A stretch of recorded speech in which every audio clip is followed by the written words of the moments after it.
বিধানসভা উপনির্বাচনের ফল প্রকাশ হয়েছে আজ অর্থাৎ সোমবার। বিপুল জয় শাসক দল তৃণমূল কংগ্রেসের। কাজেই উৎসব তো হবেই, তো কালীগঞ্জের মোলান্দি নামে এক জায়গায় বিজয় উৎসব বেরোয় আর সেখান থেকেই অভিযোগ বোমা বাজে। নিহত এক নাবালিকা, চতুর্থ শ্রেণীর এক নাবালিকা। এই ঘটনায় একজন এখন অবধি গ্রেফতার হয়েছে। আর বিজয়ী বিধায়ক আলিফা আহমেদ তিনি বলছেন, আমার ফোন বন্ধ ছিল, আমি জানতাম না।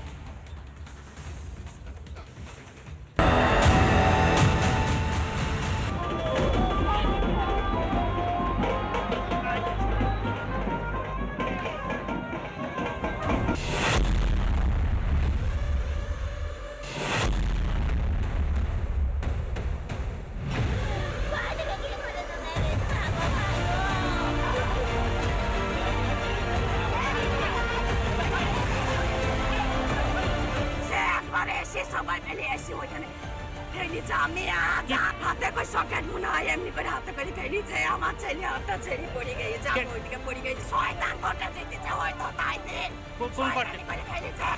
মাত্র একটি আসনে উপনির্বাচন, তাতেও রোখা গেল না প্রাণহানি।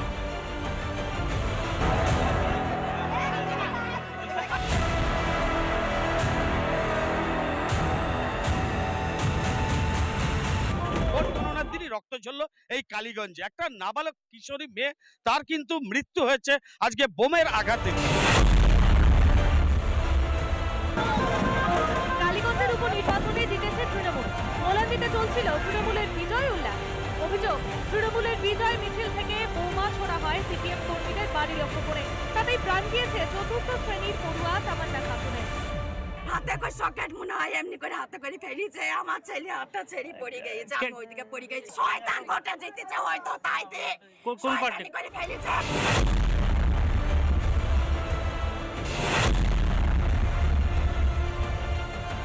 এই গ্রামটাতে যারা তৃণমূল করবে না তাদেরকে এই শাস্তি পেতে হবে, এটাই রীতি।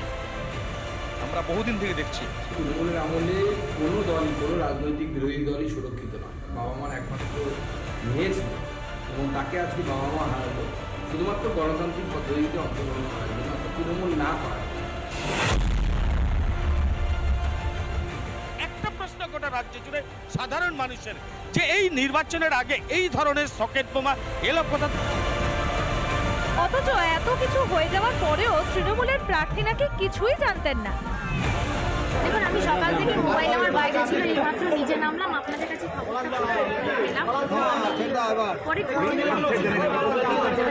এই ঘটনায় এক ব্যক্তিকে গ্রেপ্তার করেছে স্থানীয়দের অভিযোগ যে এত বড় ঘটনায় একজন ব্যক্তির হাত থাকতে পারে না, এর পেছনে আরো একাধিক ব্যক্তি জড়িত আছে। নদিয়া থেকে পলাশকান্তি মণ্ডল, রিপাবলিক বাংলা। নানা ধরনের কন্টেন্ট দেখার জন্য লাইক করুন, শেয়ার করুন আমাদের ফেসবুক পেজ, সাবস্ক্রাইব করুন আমাদের ইউটিউব চ্যানেল। পাশাপাশি অন্যান্য ব্রেকিং নিউজের জন্য অবশ্যই চোখ রাখুন রিপাবলিক বাংলায়।